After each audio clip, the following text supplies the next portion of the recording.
The design of the bike, the looks of the bike is still not outdated and it still looks very cool. So that's the reason why I've bought this Yamaha R1. I'm sick of all the bad thoughts, people who are half-nots. You are not as tough as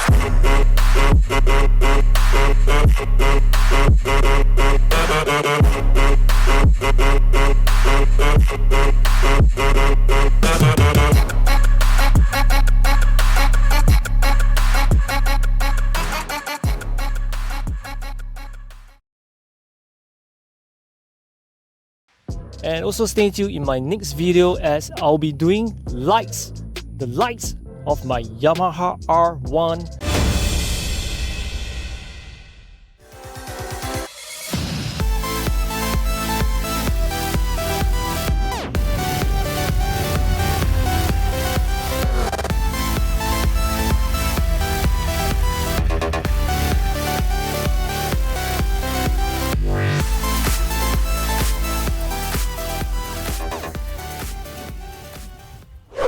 What's up guys, welcome back to the channel. So in the last episode I did the dislikes of my Yamaha R1, and in today's video I'll be doing the likes about my Yamaha R1. So in the last episode I did about 4 dislikes, and today I'll be doing 5 likes about my Yamaha R1. And of course I will have more likes than the dislikes, otherwise I won't be buying this Yamaha R1. But sometimes you just got to buy the bike, try it, ride it, then you'll know what kind of things you like and dislike about the bikes.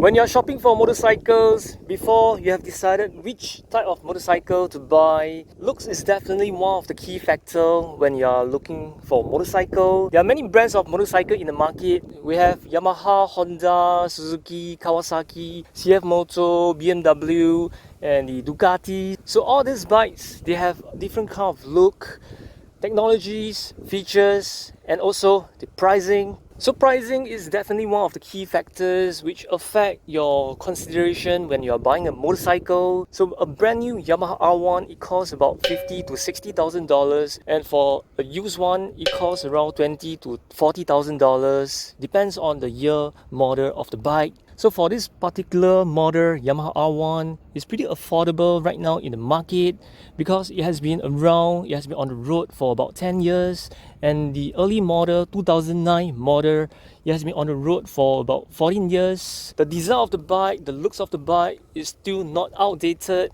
and it still looks very cool. So that's the reason why I've bought this Yamaha R1. I really love the front end and also the rear end of this Yamaha R1. The design of the headlight, there's no lens, it's just the headlight bulb with the day running light, and this is the air ramp. So when you're riding the motorcycle, air will be traveled through the headlight and then all the way to the airbox. So this is the rear end look of the Yamaha R1. So with the sharp tail and also the under tail exhaust setup, it makes the triangular tail light looks like it's being cramped up, being squeezed. When you're sitting on this Yamaha R1, the look of the head crown, it looks pretty much like the Yamaha R6, because this Yamaha R1 and the 2008 Yamaha R6 is in the same era, so the design of the fairing, it looks pretty much the same. And for the tank is narrower compared to the R6. The R6 has a wider tank, but the fuel capacity is the same at 17 liters. So only the 2012 onwards Yamaha R1, it has holes on the top 333. For the 2009 to 2011, it's a solid piece with no holes.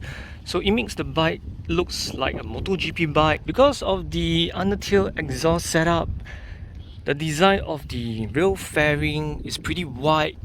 And the reason why is because this would prevent the rider's leg and also the pillions leg to be burned by the exhaust. So it acts like a shield to protect our legs. So looks is definitely one of the main factors when I'm buying a motorcycle.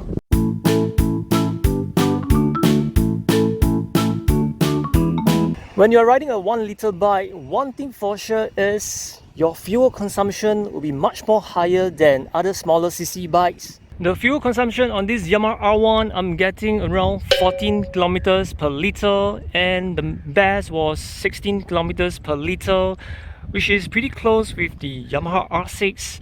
The R6 is around 17 kilometers per liter, and I don't know how I managed to do it on the R1. I have friends who are riding other 1000cc bike like the S1000RR, the CBR 1000RR, the Ducati Panigale.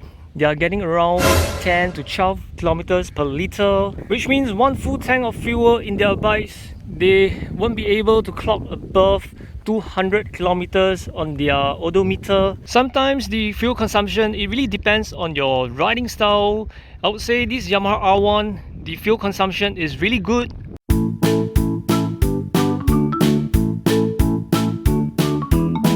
In the year of 2009, there aren't many bikes comes with the riding control mode. So for this Yamaha R1, it comes with 3 riding control mode. We have mode A, B, and also standard. So what the riding mode does, it reduces the sensitivity of your throttle. So when you're in the mode A, when you throttle 10%, the ratio is 10%, which means when you're throttling 10%, the power output is also 10%, so it's a 1-to-1 ratio. So when you're riding in standard, because standard is in between mode A and mode B, so when you're riding in standard mode, when you're throttling 10%, only 8% of the power are being output. So for mode B is less sensitive, which means when you're throttling 10%, only 5% of the power are being output from the engine. It's really nice to have the riding mode control, because at times when I want to ride slow, to have a chill ride, I will switch my riding mode to B, especially during rainy days when the roads are wet. I always ride in mode B because this will prevent my rear wheel from slipping on the road. So when I'm riding with a group of friends, I always ride in mode A because the throttle response is much more better than the standard mode. So when you're riding in the mode A, you're able to feel the raw power from the 1000cc engine. So during my daily ride, I always ride in standard mode because every time when I switch off the bike, so let me show you guys.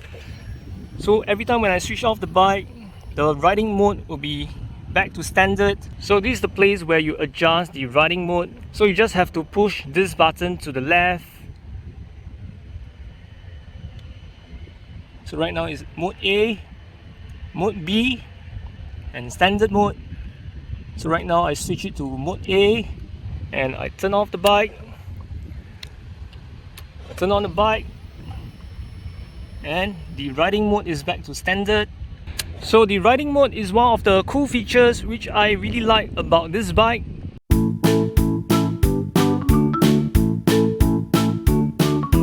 So other than the riding mode, this bike also comes with 6-level traction control, and you're able to adjust from level 1 to level 6.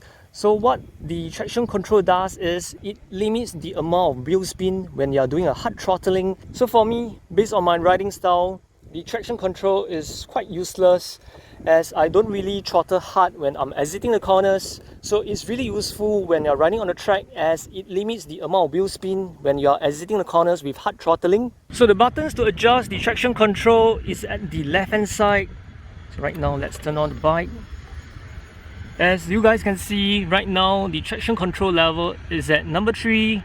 So I'm able to reduce and increase the traction control.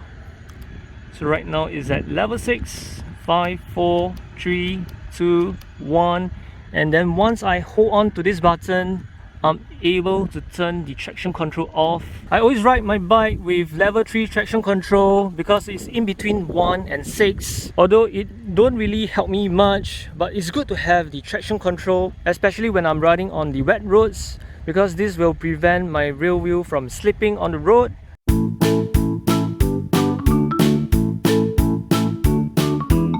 One of the cool features which this R1 has is the gear indicator. So I don't need to spend extra money to install one on my bike. In the past, when I'm riding my old bike, although I'm already at gear 6, I still wanting to kick up the gear lever because I don't have the gear indicator, so I don't know which gear I'm at. And it's really important to have one when you're running on the track, because the gear indicator will tell you which gear you're at when you are doing a cornering, at some of the turns, and this will improve your lap time because you're at the right power band. Alright guys, so that's all for today's video. Thank you so much for watching. These are the 5 likes about my Yamaha R1. If you guys haven't watched the previous episode, which is the 4 dislikes about this R1, you guys should go and watch it if you guys are planning or considering buying one of this R1 as your next bike. If you have any questions, you can comment down below or you can DM me on my IG. So hope you guys enjoyed today's video, and I'll see you guys in the next one. Ride safe and bye! I think I've had enough disease. I'm sick of all the bad thoughts, people who are half-nots. We're not as tough as